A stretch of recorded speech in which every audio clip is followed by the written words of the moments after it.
At a lavish private dinner where 40 chairs waited for guests who would never arrive, a lone woman in a wheelchair braced for the ultimate humiliation, until a stranger carrying a toolbox chose to sit down, and his simple kindness unearthed a conspiracy that would shatter a billion-dollar empire. The three-tiered cake sat pristine under the soft chandelier light, its dark chocolate ganache a perfect, untouched mirror. 40 place settings were arranged with military precision, white linen and gleaming silverware, waiting for a celebration that would never happen.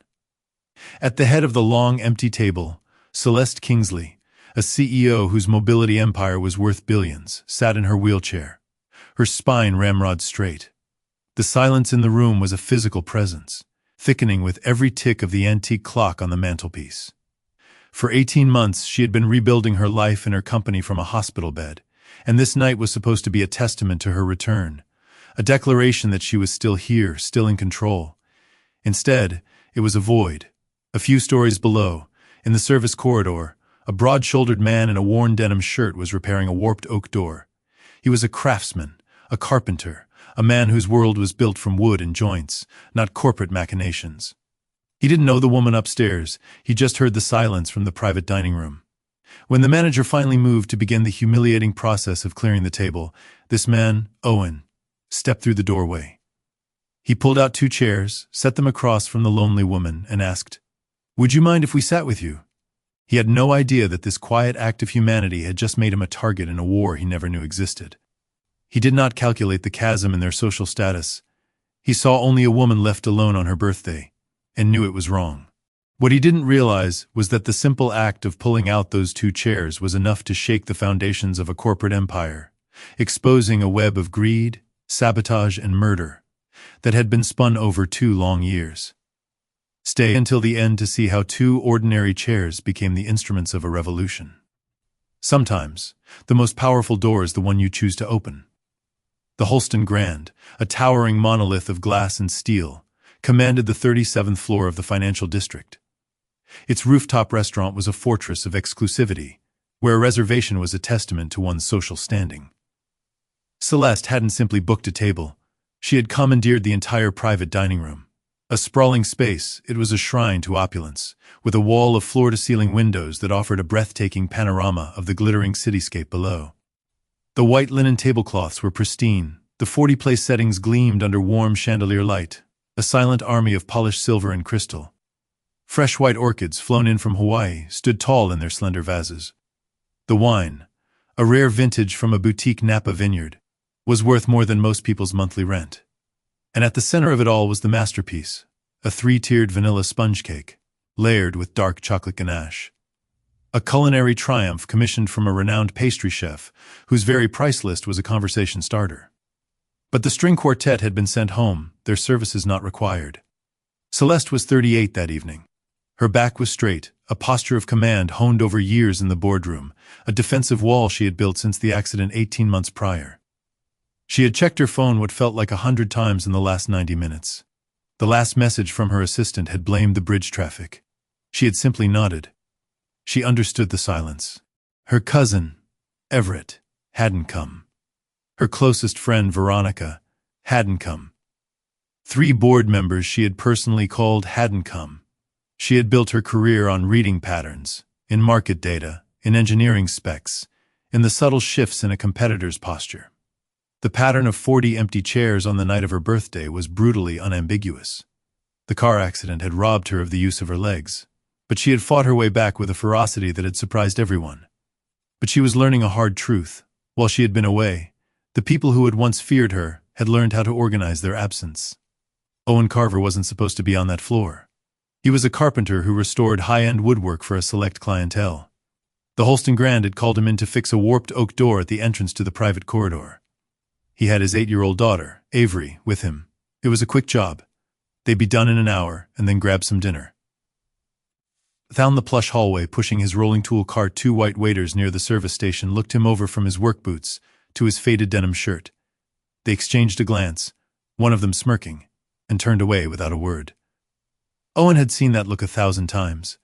It was the look you give someone who is only expected to appear in the role of a fixer, an invisible worker, A man whose presence in a building of this caliber was only tolerated so long as he was fixing something. He knelt by the doorframe, sanding the swollen wood with a quiet, rhythmic focus. Avery, with her 2 braids swinging against her red backpack, was oblivious to the waiter's disdain. She was absorbed in the patterns of the hotel carpet. The soft clink of crystal being lifted drifted from the doorway of the private dining room. There was a particular note to the sound, an apologetic, almost hesitant rhythm of service staff removing items that had outlived their purpose. It made Owen pause. He looked up, glanced through the gap in the door, and his breath caught. He saw her. A woman in a wheelchair, utterly alone, the only person in a room set for 40. Her expression was a mask of composure, trying desperately not to be devastation. The untouched cake, the unlit candles, the orchids standing vigil. It was a portrait of profound isolation. And he understood it. He saw the pattern of a life that had been misjudged and left to bear the weight of the world alone. He didn't weigh the consequences. He didn't think about the chasm between their social classes. He acted. He stepped through the doorway, walked over to her, and pulled out 2 chairs. He set them across from her, close enough that she would have to see him, and asked the question that would change everything. "Would you mind if we sat with you?" Avery, with the quiet trust of a child who has seen her father follow his instincts many times, stood just behind him, her eyes wide with understanding.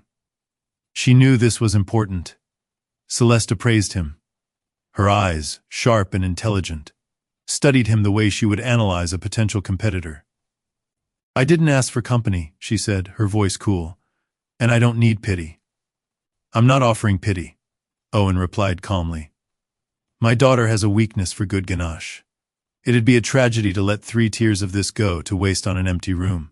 He wasn't negotiating. He was just stating a fact. He was telling her that the cake mattered more than the humiliation.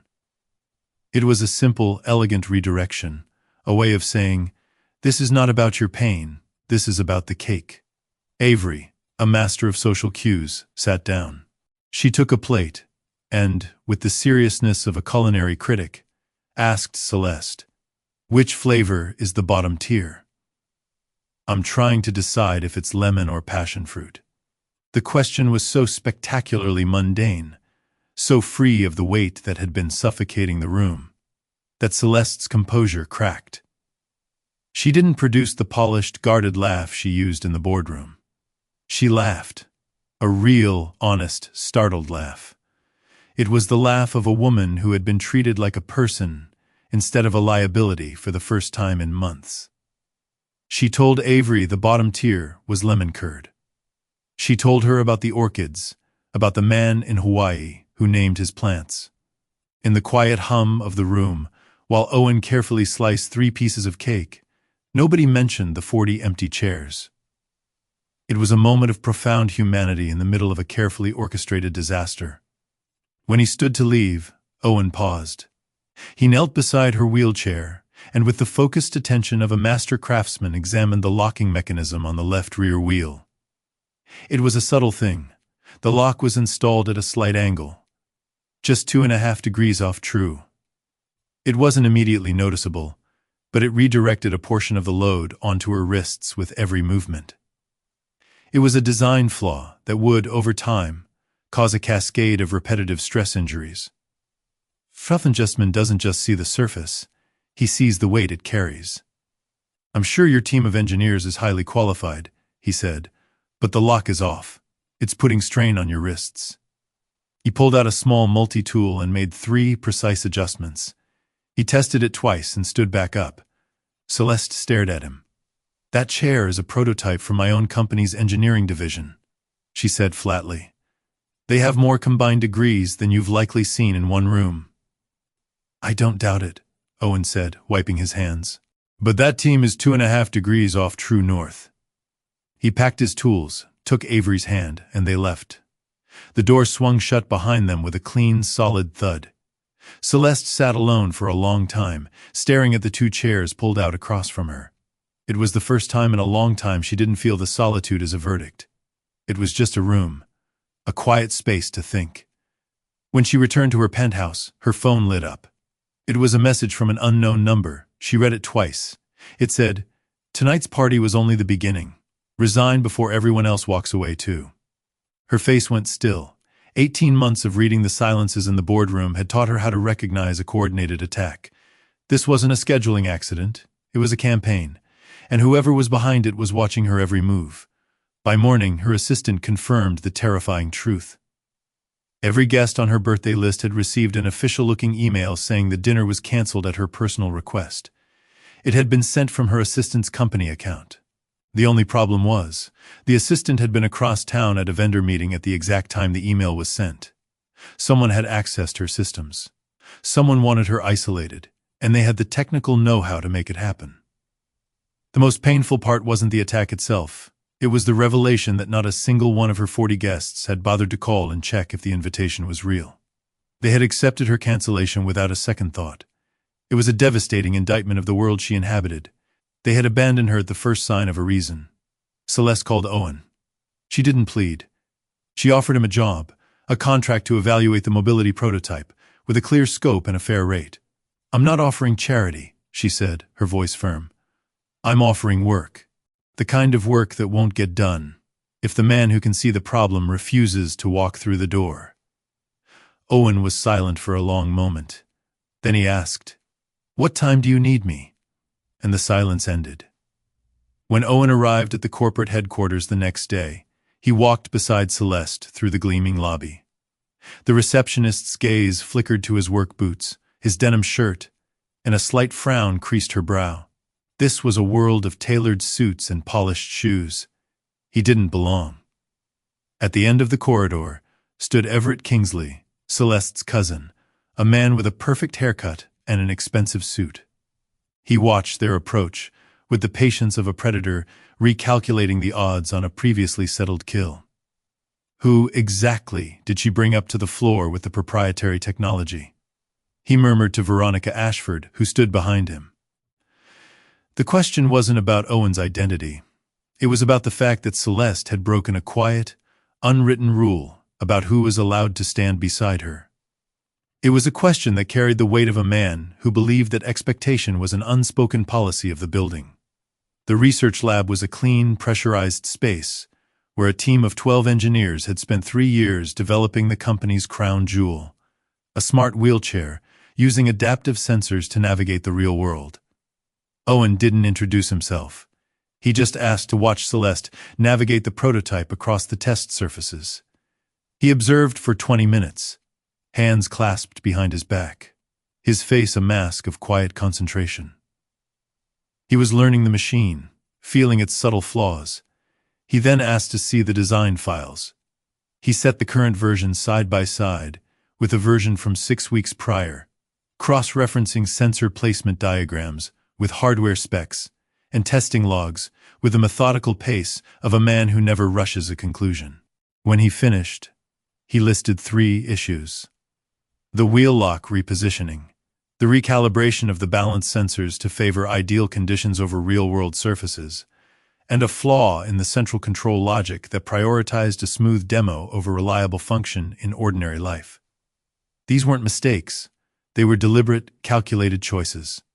Someone had manipulated the product, turning it from a user-focused device into a potential hazard.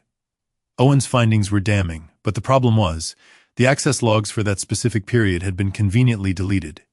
They were gone, not archived, not encrypted, simply removed. It was a perfect crime, so clean that it left only a void where the evidence should have been. Everett entered the lab, carrying 2 cups of coffee and radiating a disarming, friendly charm. He asked polite questions about Owen's background. Then, with a smile that didn't reach his eyes, he turned to Celeste. "What was the vetting process for an outside consultant?" he asked. "Are we sure his engineering license is still current?" He pressed the words outside consultant like a scalpel, subtly reclassifying Owen from an invited expert to an unauthorized intruder. It was a masterstroke of psychological warfare, designed to plant a seed of doubt in the minds of every engineer in the room. Celeste met his gaze without flinching. She told him to leave. After he was gone, Owen told her quietly, "I didn't agree to this to be a pawn in a family dispute. My interest is in making sure a flawed product doesn't hurt people." Celeste looked at him for a long time. After the accident, she said, everyone around me started speaking slower, using simpler words. They treated me like the failure of my spine had somehow transferred to my mind. I've spent 18 months trying to prove I'm still the same person. You don't need to prove you're still a person to anyone in this room, Owen said. That night, Owen returned home to find a plain white envelope tucked under the windshield wiper of his truck. Inside was a photograph of him and Avery leaving the Holston Grand, and a single line, "Stay away from Celeste Kingsley, or your daughter will pay for your curiosity." He stood in the driveway, the cold envelope in his hand, and he didn't move for a long time. He looked through the front window. He could see Avery on the couch, her legs tucked under her, reading a library book about ocean animals. He thought about his wife, Anaka, who had collapsed in their kitchen, whose pain had been dismissed by a doctor who looked past him. He had sworn he would never let Avery grow up inside a story where a life is weighed differently because of the color of the skin holding it. The envelope in his hand was that story, pushing its way back through his front door. He understood in that moment that the only way to keep his daughter out of it was to step out of the room himself. In the morning, he returned the access badge. He left a brief message with Celeste's assistant, saying the engagement wasn't a fit. He drove home, telling himself he was protecting his daughter. It was a lie, and he knew it. It was the same lie he'd been telling himself for years, that you can run from injustice. Celeste didn't let him go. She called before he reached the end of the block. "You're lying," she said. It wasn't an accusation, it was a statement of fact. She recognized the particular quality of a lie told by someone trying to protect rather than deceive. He told her about the photograph. Her silence was different from any he had heard before. It wasn't the calculated quiet of a composed woman. It was the stillness of someone who has just received confirmation of a horror they were half expecting. She offered security for Avery, discreet. Owen refused. "The moment she knows," he said. "The fear will start, and I've watched fear reshape a person before." Celeste turned to the one thing she could do with precision. She pulled up the building security footage from the night of her birthday and found a 7-minute gap. The camera in the corridor between the dining suite and the administrative wing had been disabled. The disruption had been approved through the facility's portal under an administrative account. The account belonged to Veronica Ashford, her closest friend. Celeste called Veronica directly. "Did you authorize the camera disruption?" she asked. Veronica didn't deny it. "It was a measure of assessment," she said. "The board has been watching you since the accident. Your association with an unvetted outsider is exactly the kind of evidence Everett will use against you next week." "Who initiated the review?" Celeste asked. "Everett," Veronica said. "It's already got enough signatures to proceed." Before she ended the call, Veronica delivered the final blow. "The accident took your legs," she said. "This vote is going to take the rest of your name." Celeste hung up and allowed herself, for the first time in 18 months, to consider the unthinkable possibility that the accident that had crippled her wasn't an accident at all. The police report had blamed a sensor failure in her car's stability system. But before the crash, she had blocked a major acquisition that Everett had championed, a supplier called Vestrum Dynamics, which had unresolved safety violations. What if the timing wasn't a coincidence? What if Everett had been content to let her die to secure his profit margin? She drove to Owen's workshop that afternoon. The building was a converted brick warehouse, smelling of walnut shavings and linseed oil. She found him planing a long panel. She told him everything: the acquisition, the timing, the component supplier, the sensor failure. Owen set down his tools and listened, not rushing to a conclusion. He told her she needed something stronger than a timeline alignment. Then he agreed to help. "The alternative is leaving you to carry it alone," he said. "And I've already spent enough nights thinking about that photograph to know that distance from you isn't actually available to me anymore." Avery came home from school during the second hour. She walked straight to Celeste, set her red backpack down beside the wheelchair, and wrapped her arms around her neck as though they had done this 100 times. Celeste felt the small weight settle against her. It was the warmth of a child who had not yet learned to be careful with adults, and for the first time she understood why Owen had tried to step away. A man who had been handed that envelope and gone home to this child had made the only decision a parent could make. She didn't hold it against him anymore. They spent the next 2 days going through records Celeste had stored on a personal device, a separate, clean system untouched by the corporate network. Owen was like a bloodhound. He found a code signature in the calibration parameters of the balance sensors. It matched a pattern in the Vestrum Dynamics product catalog. He found a procurement memo in which Everett had pressed for expedited approval of the supplier relationship, 6 weeks before the crash. The evidence showed a clear chain of knowledge. Everett had received safety compliance documents that revealed a severe sensor risk. He had known. He had continued to advocate for the acquisition. He had said nothing to the woman driving a vehicle that contained a component from a flagged batch. It wasn't a smoking gun that proved Everett had tampered with her car, but it was a devastating portrait of a man who had made a calculation. His profit margin was worth more than her life. Owen summed it up perfectly. He didn't pull a wire. He just didn't warn her. The governance review was moved up. It was now scheduled for 7 a.m. the next day. Everett knew she was looking. He was trying to move fast, to bury the evidence with a swift victory. The boardroom was a monument to corporate power. It was lined with dark wood, a custom-built table seating 12, the family name etched into the glass above the entrance. The room was filled with the silent tension of a trial. Everett's presentation was a masterpiece of manipulation. He presented 4 lines of evidence: the prototype's defects, the stock's performance, the unvetted consultant, and a summary he framed as emotionally driven decision-making. Then, Veronica Ashford distributed a folder. Inside were photographs taken at a distance in the Holston Grand's private dining room. Celeste and Owen sharing cake. The image was cropped to emphasize informality.